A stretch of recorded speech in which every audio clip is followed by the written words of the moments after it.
You're watching Newsday TV. I'm Shari Einhorn. Nassau County Executive Bruce Blakeman has signed an executive order allowing police to wear face masks for, quote, specific investigations. Police officers, whether they be federal, state, or local, who are on a specific operation under the policies of their agency or department, can cover themselves with a mask. The new policy will be used during immigration enforcement, drug and gang investigations. Blakeman and the county's police commissioner say patrol officers on duty will not be masked. Now, last year, Blakeman signed an executive order banning people from wearing masks in public if it's not for medical or religious reasons. An upstate man has been arrested and given 91 tickets after an alleged high-speed pursuit on the East End. Malik Amir Hamza is accused of leading police on 2 chases in East Hampton back in May.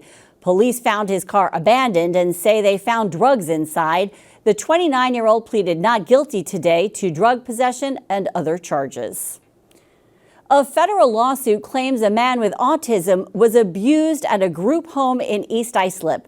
The man's mother filed a suit against Life's Work, a nonprofit that runs the home. The woman claims her son was physically and emotionally abused and overmedicated. A representative for Life's Work denies any wrongdoing. Hundreds of MTA workers made more than $100,000 last year in overtime. Transportation reporter Alfonso Castillo explains. MTA's got about 72,000 employees, 629 making more than 6 figures just on overtime. The Long Island Railroad had more 6-figure overtime earners than any other agency at 259. Notably, 23 MTA workers made more than $200,000 just in overtime, and that's 10 more than the previous year. They say they are serious about internal cost cutting, and they say one of the ways they're doing that is by reining in overtime. Only in Newsday. The backstory. This weekend marks 2 years since alleged Gilgo Beach serial killer Rex Heuermann was arrested. The Massapequa Park architect is currently awaiting trial, accused of killing 7 women. Ken Buffa and Newsday courts reporter Grant Parpan take a look at who Heuermann is.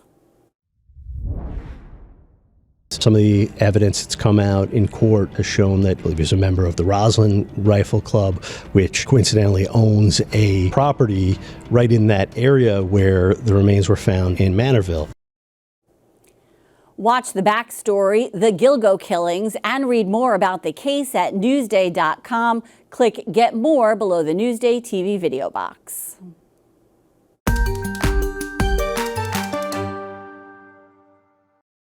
An elite Long Island-based search and rescue team is celebrating 50 years of saving lives. And today we're going into the darkness to highlight one of their most challenging missions.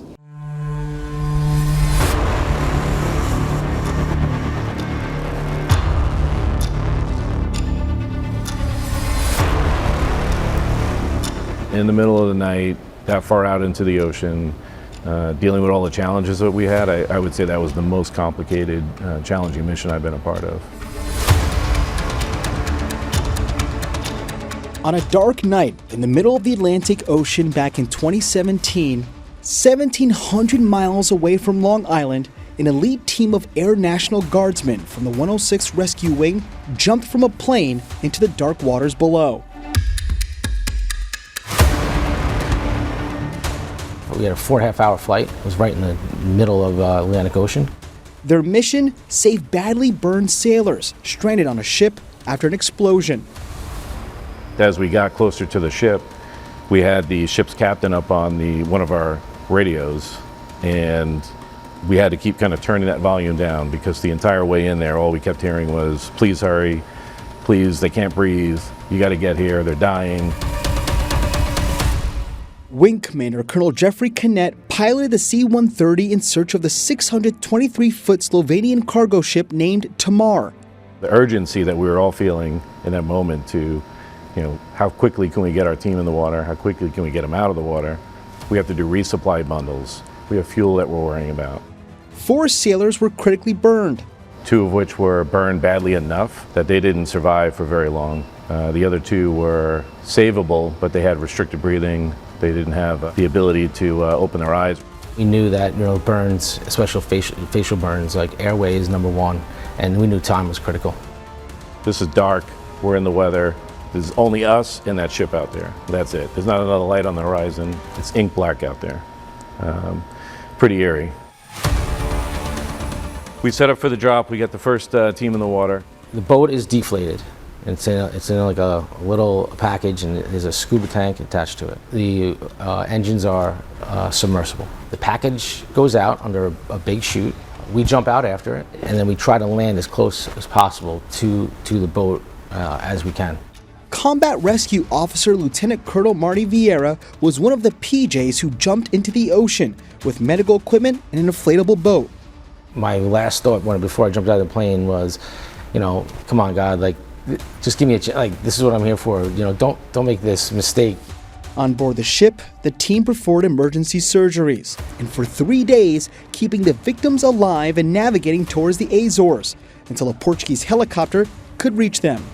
We only get to go do our thing on somebody's worst day, and we hope that we have our best day. And on that night, we were able to do our best. Because of their bravery, 2 of the sailors are alive today, and one of them still keeps in touch. I want to tell thank you very much for saving my life. The other sailors' life, thanks for you. I work here. If you guys weren't there that time, I would be dead. The mission is another reminder of what it means to serve and sacrifice so that others may live. And get to watch them go on and live their life and have families, and it's why we do what we do.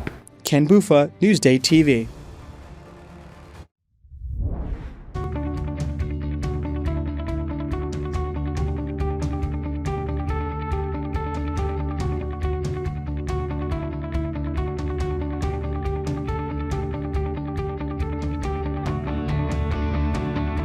We're all a minute apart.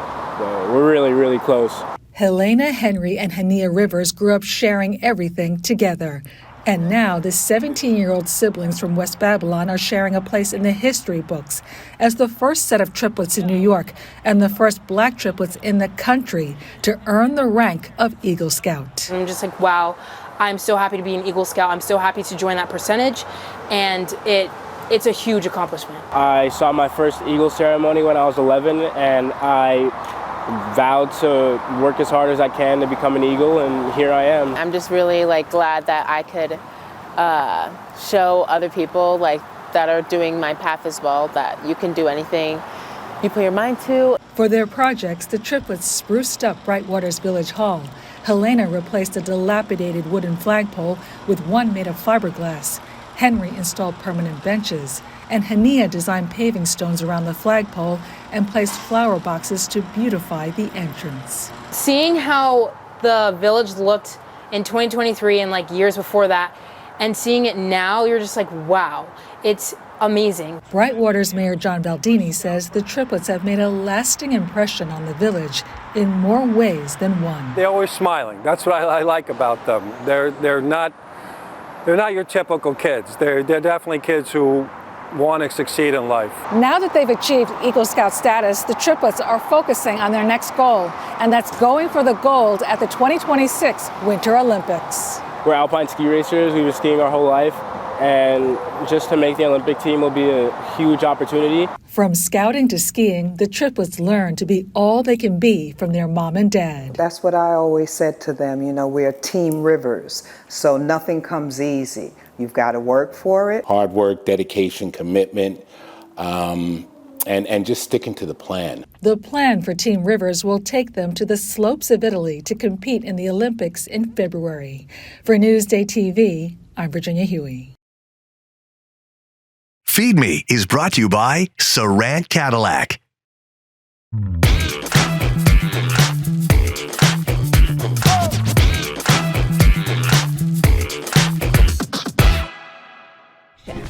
When it comes to food, the Feed Me team means business. But we also know how to have a good time.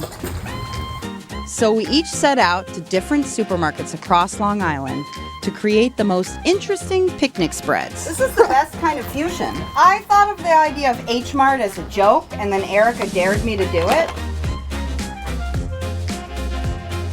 This is a kimbap, almost like a Korean sushi, seafood and scallion pancake. I also used to be a cheesemonger, and I had this idea of making not a cheese plate, but like a Korean banchan snack plate.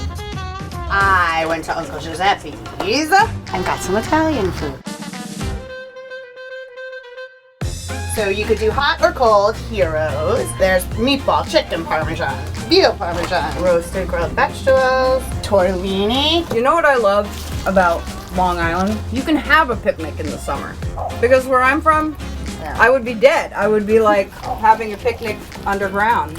I brought a Lidl salute to European charcuterie. Coppa, prosciutto di Parma, Black Forest ham, and jamon serrano. None of these cost more than $5. From Italy, real gorgonzola. To eat them with, a baguette and 2 cans of German beer, a Pilsner, and a Hefeweizen. I did not go to Italy or Europe or Korea, so here we go. I found non-alcoholic Coronas. I also love pita bread with some hummus. And if you're like me who absolutely adores chicken and will choose it almost every time over anything else, I couldn't decide between the rotisserie or fried. Melissa, I think this is the picnic everybody actually wants. I hope. Here's to Long Island summers and good company. This fried chicken is so good. It's so good.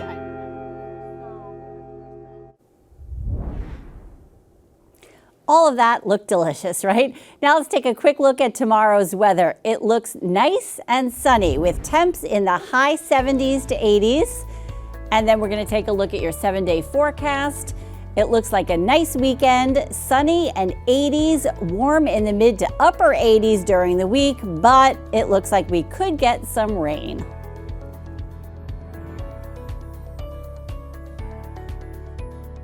Long Island weather is brought to you by Sun Nation Energy, helping Long Island homes and businesses save with solar for over 20 years.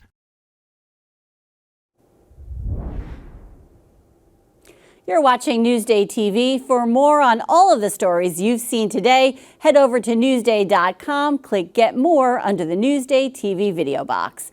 I'm Shari Einhorn. Thanks for joining us.